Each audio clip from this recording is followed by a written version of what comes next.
kepikiran dari mana asal hukum yang kita pakai sekarang ini? Apakah semua murni buatan Indonesia atau warisan masa lalu? Yuk kita lihat jejak hukum kita dari masa ke masa, karena sejarah hukum Indonesia itu seperti mozaik, terdiri dari berbagai warna, pengaruh, dan tentunya cerita panjang.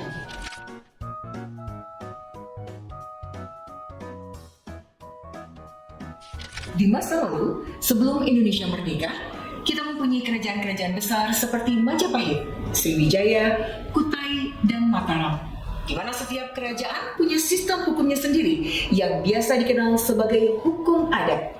Hukum ini tidak tertulis yang biasanya dijadikan sebagai panduan hidup. Hukum ini juga biasanya dipengaruhi oleh agama. Dan yang menarik, hukum adat ini bersifat komunal dan kekeluargaan.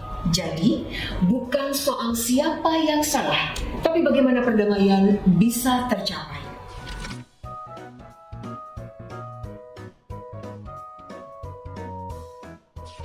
Kedatangan bangsa Eropa, terutama Belanda yang datang untuk menjajah merubah segalanya, termasuk hukum yang ada.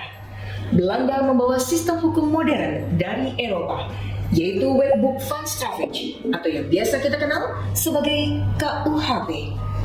Tapi hukum kolonial ini tidak adil. Mereka bikin sistem hukum berbeda-beda untuk 3 golongan.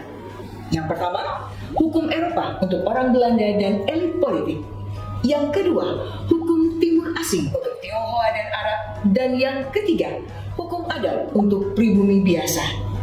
Inilah politik divide et impera, memecah belah rakyat melalui hukum.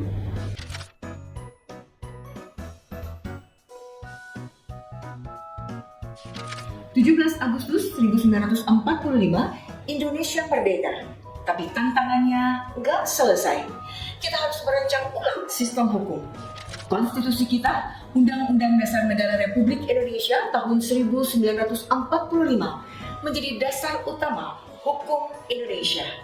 Lalu muncullah undang-undang, peraturan pemerintah, hingga peraturan daerah sebagai bagian dari sistem hukum nasional. Kini, di era reformasi, kita terus berbenah dengan menghadirkan KUHP baru yang akan berjalan di tahun 2026. Mencoba mengakomodasi nilai-nilai Indonesia, Pancasila, dan budaya bangsa. Bagaimana pendapatmu tentang sejarah hukum di Indonesia?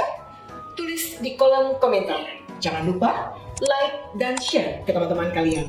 See you next video.